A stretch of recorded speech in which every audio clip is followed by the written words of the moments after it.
طبعا اول حاجة نيجي شنو، ده عشان الظاهر احسن من ذاك شوية.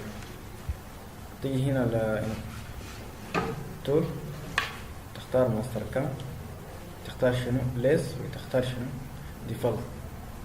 عشان انه تاني شنو المكنة يجيك هنا شنو، هنلاحظ properties ليس ديفولت. تاني بتيجي شنو التول سيتنج صح، بتيجي اول حاجة التول باس configuration، بتشيك على assign tool numbers، بتشيك على one of duplicate tool numbers. تمام، بعد كده تخش شنو الستوك، بتمشي البروبرتيز. اول حاجه بتشوف فيها نوعين، فيها الستوك، فيها شنو التشوك. الستوك دي القطع الخام ذاته، والتشوك دي القواعد او الكلام بتاع شنو القطع الخام المرتبطه بالقطع الخام. بتشوف بعد كده البروبرتيز بتاعتها. اول حاجه بتحدد الاوتسايد، تضغط على سيلكت بحيث ان تضغط شنو على القطر الخارجي هنا وتقول له صرف. تمام، بعد كده الصمية بتضغط بعد كده على اللينكس سيلكت، تضغط على النقطة دي والنقطة دي. تمام، طيب بعد كده الزد عندك فيها مشكلة زيرو. نلاحظ انت لو خليت زد موجب بتمشي معاك كده، لو خليت زد سالب نلاحظ بتمشي معاك كده. انا داير شنو زد موجب. بعد كده بتيجي تشيك على يوز ماري، يعني قبل لما تيجي انت لما تيجي تعمل قراءة الجزء يعني حتى لو جيت لا تصف فيه، انت مثلا داير غطره 100 وانت داير 100 مستحيل بيكون برا في صوت، لازم تعمل له تيجي تعمل له فيسنج هيبقى كم 99 صح، وانت داير كم 100، فبالتالي بتجيب غطر اكبر من شنو الغطر انت الداير. فبالتالي تيجي مثلا يوز ميرجنس مثلا او السايد خليه يكون زايد مثلا 5 مللي، الرايت مثلا يكون زايد كده 5 مللي، مثلا من هنا يكون زايد مثلا 15، على اساس ان القطعة اللي عم تيجي القلم ما يدق في شنو في الشغل. تمام، بعد كده اقول له اوكي. طيب تاني بيجي لشنو للتشوك جوز، بختار شنو بروبرتيز. طيب هنا بحدد شنو نوع التشوك الدايرة، مثلا داير اوتسايد 1 دي. طيب بعد كده بيجي خليه شنو فروم اوفست مثلا خليها 5 مللي، نلاحظ المسافة دي تكون 5 مللي. طيب بعد كده اقول له اوكي، تاني ما عندك مشكلة في الحاجات دي. بعد كده تاني تقول له شنو اوكي كده شنو. لاحظ انه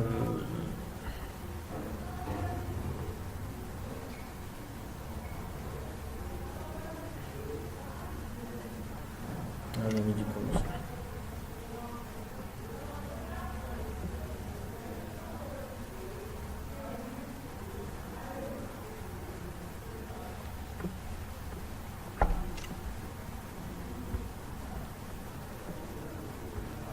ده التعدل بتيجي لشنو لدي كوجنريت اول سيلكت اوبريشن، اضغط عليه اوكي بس انه شنو تشيك ذي كلهم. طيب هذا ايه والله مثلا دي فيها الكروز دي تقول بس مثلا كده لو جيت هنا ضغطت مثلا جيت مثلا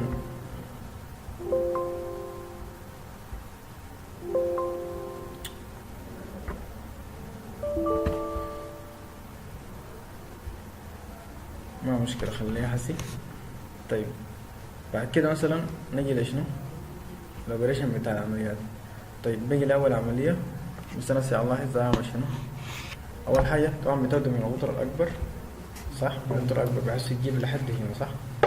تاني تيجي تعمل جروفينج، تاني تيجي تعمل فيسنج. طيب ممكن أول حاجة الفيسنج ما مشكلة أصلا ما بتفرق الفيسنج إذا كان بديت أول حاجة أو طبعا في الحقيقة أول حاجة بتبدأ فيسنج، تاني تيجي تعمل سنترينج، لكن ما في داعي الحاجات دي. مثلا داير اشتغل ده طوالي.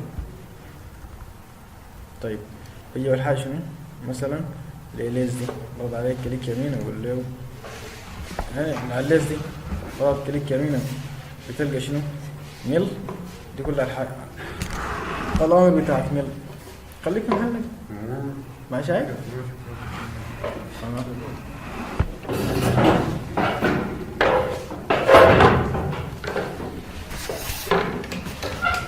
تلقى كل الأوامر بتاعت ميل صح.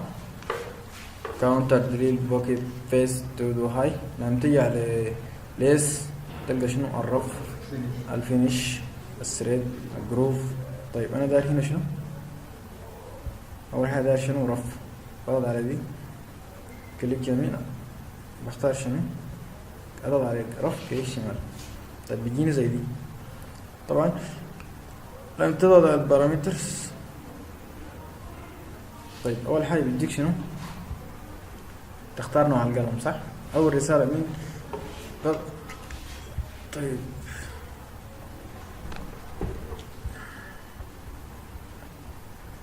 في ايوه الجيومتري. اول حاجه لما تضغط على الرف اول حاجه تختار شنو؟ تختار التشين صح؟ بضغط على الحافه دي والحافه دي والحافه دي والحافه دي 5 حروف ديل. تمام. بعد كده اقول له اوكي. يلا مجرد ما جت حاجه زي دي طوالي بتيجي شنو؟ بتديك البارامترز. تمام. تختار نوع القلم والدايره. مثلا هنا داير شنو؟ T0101. تمام. رف. طيب بعد كده لو داير نوعه، طيب بعد كده يا اما cutting speed يا اما شنو؟ revolution BRI. طيب بعد كده تيجي الرف بارامترز. طيب مثلا تختار هاي الدايرة، فأهم حاجة فيها شنو؟ عموما الديس اوف كات انغلط تقول لا لو دايرة اوكي، لو ما دايرة خلاص. فأهم حاجة فيها شنو؟ الليد ان اوت. طيب الليد ان اوت الان ما عندك فيها مشكلة، لكن المشكلة في الاوت. بحس شنو؟ اللينكس يكون مثلا خليه 10 بدل 2 يكون 10. اللينكس ان اوت احس لما يجي يطلع. طيب بعد كده اقول له اوكي. تاني ما عندك مشكلة في القلم ده اقول له بعد كده اوكي. كده العملية كلها شنو؟ انتهت.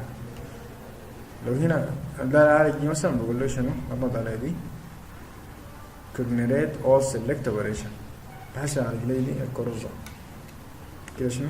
طيب لو داير اعمل محاكاة دي بيجي مثلا بيجي تول باس مثلا. تمام.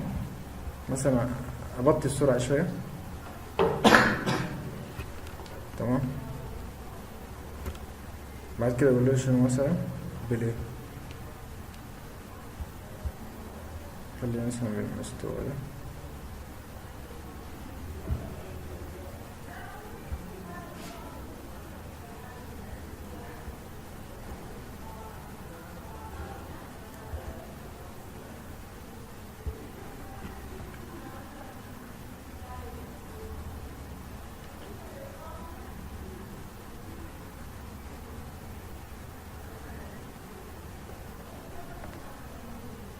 تمام كده. خليها جيومتري كده مثلا. طيب بعد كده داير اعمل شنو؟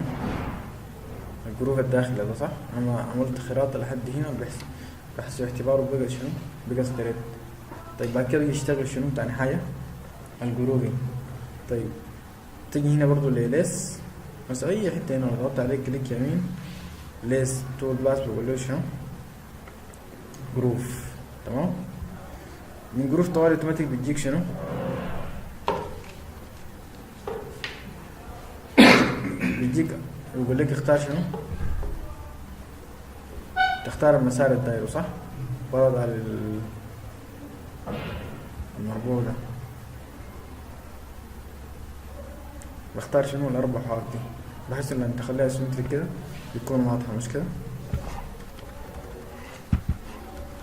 3 بالكليك ده وده يعني كده. تمام. بعد كده اقول له اوكي. مجرد ما ضغطت دي طوالي بتظهر لك شنو؟ الغايمة دي طوالي بتظهر لك الغايمة دي. بعد كده لو داير كلوك وايز مع غير الساعة كاونتر كلوك وايز دي كلها مشكلة. مثلا جروفينج بارامترز لو داير كده مثلا فدي كلها ما فيها مشكلة. جروفينج شيب دي لا عايز طبعا بتختار شنو؟ أول حاجة شنو؟ نوع القلم.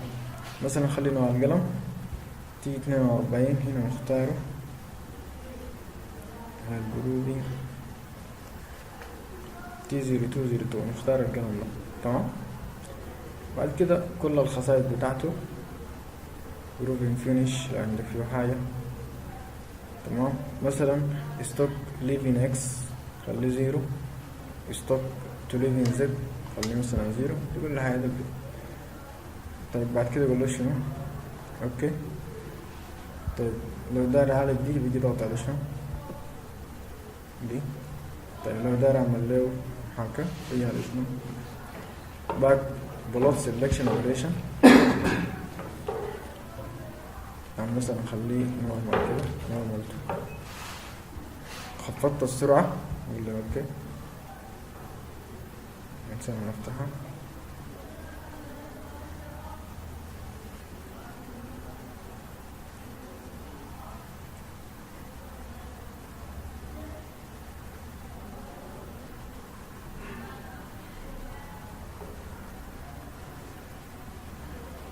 كده.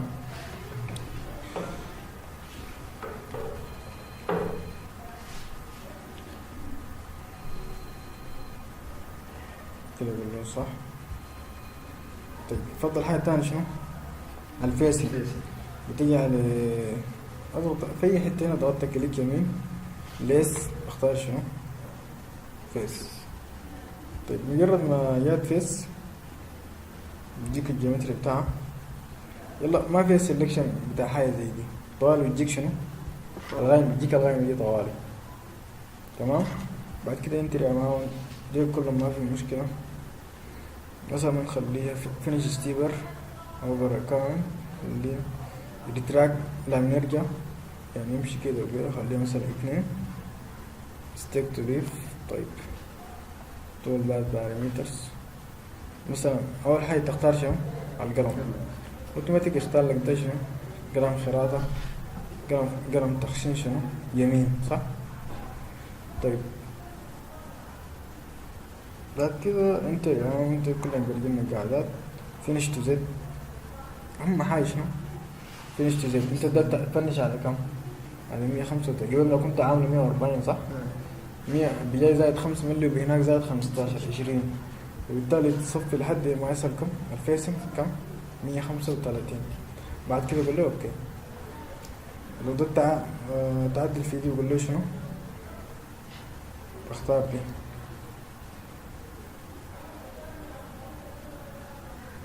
طيب لو تعمل لي سيميليشن بضغط على باك بلوت سيلكت اوبريشن، مثلا اعمل لي هنا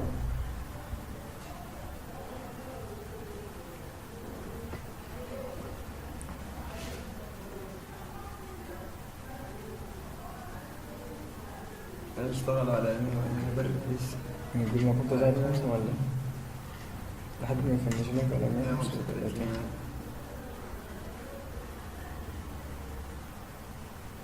بس لو كانت برضه 140 هياخدها، بس هو اشتغل كده من عاوزة. ايوه 140 انا اصلا قلت له فنش لي على 135 في الزد. طيب بعد كده بقول له شنو؟ كل القطعة كلها كامل بحيث تكون شنو؟ خام. بقول له verify selected operation.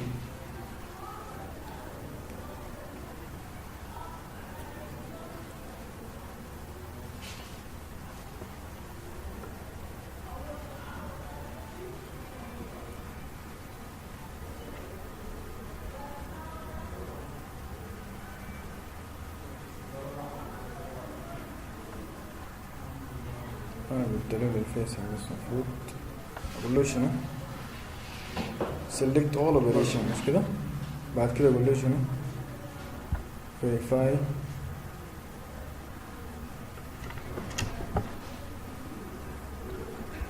انقص السرعة شوية. بعد كده اقول له اوكي.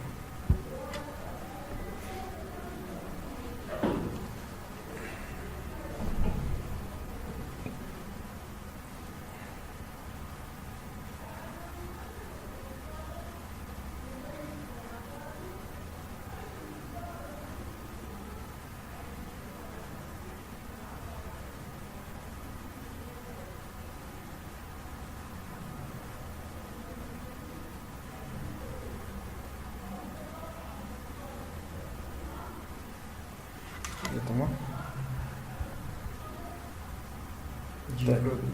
ايوه مثلا لو داير اغير الخام تيجي على شنو؟ تول سيتنج صح؟ تيجي هنا بدل الالومنيوم. طيب تقول له ستيب داون والحاجات كده. طيب مثلا نقول له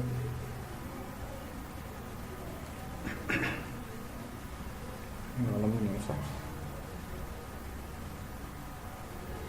ما بتقول select.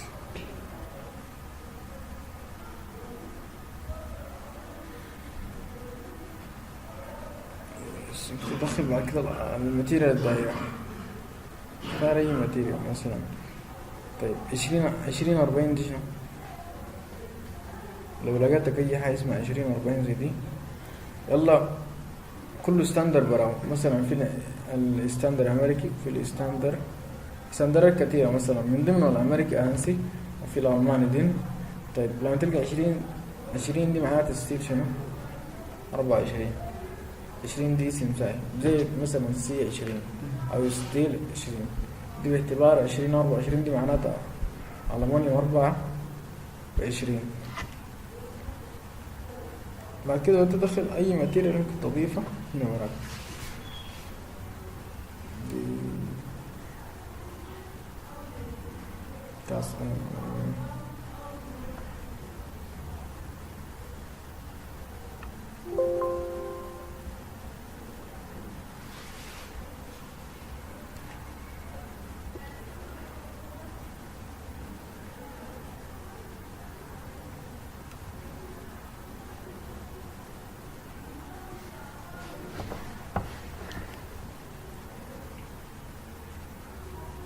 الله عايز تقدر شنو؟ القدرة الخامة صح؟ الصف دايما شنو؟ القطعة دي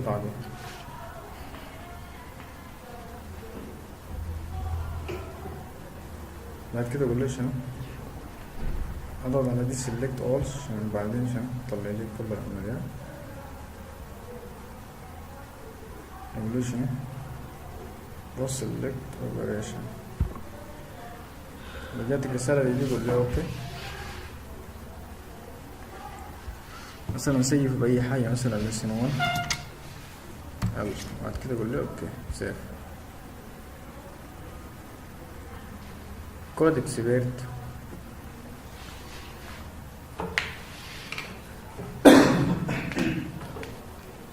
راح يضل الكود. تعمل كده تنقل بفلاش ميموري، توديه على شنو؟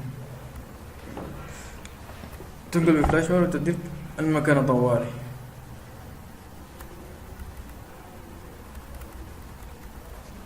هو بتشوف كود فينا عدل صح؟ فينا عدل عليه؟ ايوه خلاص. قاعد أعدلها توالي مثلا دي 0 تقول له دي 0 هذا تعدل عليه.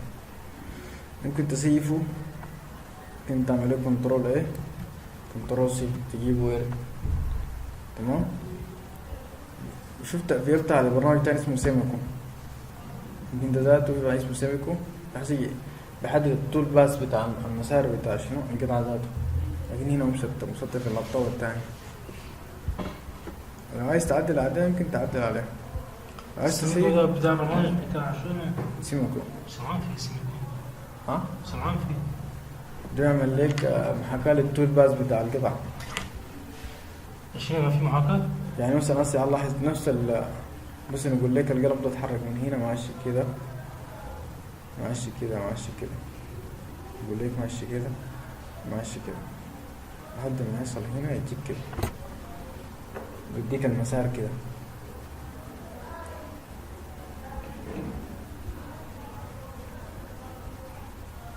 طيب هون جهتي هو بينزل 1 ملي ولا يوزعها نص ملي؟ موزع عليك الغطري مثلا ده رمى 5 ملي، الدبس في قط 2 ملي، 5 على 2 بيوزع عليك. مثلا خليته 0.5 بيوزع عليك على المسافات دي.